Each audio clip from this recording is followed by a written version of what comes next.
Simplification म्हणजे होते पदावली, आणि पदावलीमध्ये जर का तुम्हाला आउट ऑफ मार्क्स घ्यायचे असेल तर तुम्हाला वर्गमूळ काढताच आलं पाहिजे. या ठिकाणी 27/4चं वर्गमूळ काय आणि यासारख्या इतर संख्याचं वर्गमूळ तुम्हाला काढता येणे अपेक्षित आहे, म्हणूनच मी तुम्हाला वर्गमूळ काढायला शिकवत आहोत. क्वेश्चन बघा, या क्वेश्चन मध्ये 27/4चं वर्गमूळ जर काढता आलं नाही तर याचं आन्सर तुम्हाला येणारच नाही.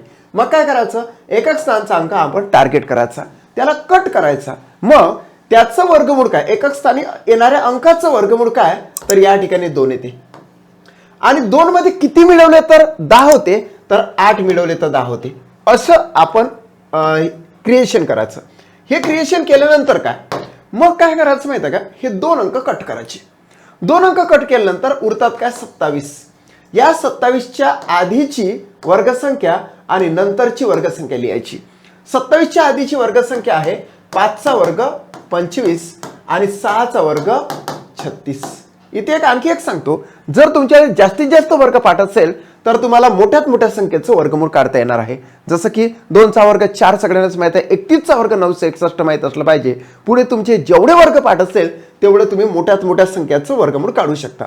आता 25 पासून 27 जवळ आहे का की 27 पासून 36 जवळ आहे हा विचार करायचा. कोणता वे शॉर्ट आहे, मग हा वे शॉर्ट आहे, म्हणूनच आपण हे जे 5 आहे इथे लिहून घ्यायचे आणि हेच 5 इथे लिहून घ्यायचे, म्हणजेच आपला प्रॉपर आन्सर येते 52. याच पद्धतीने तुम्ही काढा. म्हणजे तुम्हाला मी आणखी सांगतो की 9801चं सुद्धा स्क्वेअर रूट तुम्ही काढून कमेंट्स मध्ये टाकू शकता. त्याच्यानंतर 15,129चं सुद्धा वर्गमूळ तुम्ही काढू शकता आणि कमेंट्स करू शकता.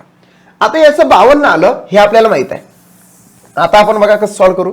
1/13 गुणिले हे किती 52 बरोबर 84 मायनस एक्स. 13 1 13, 13 52, या ठिकाणी 4 आले. मग आता आपण हे 4 घेतले, 4 बरोबर 84 वजा एक्स.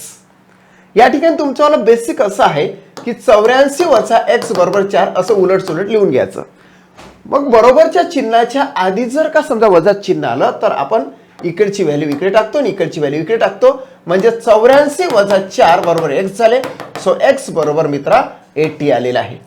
चेक करूया. या ठिकाणी बघा राईटच आहे. So that's it complete.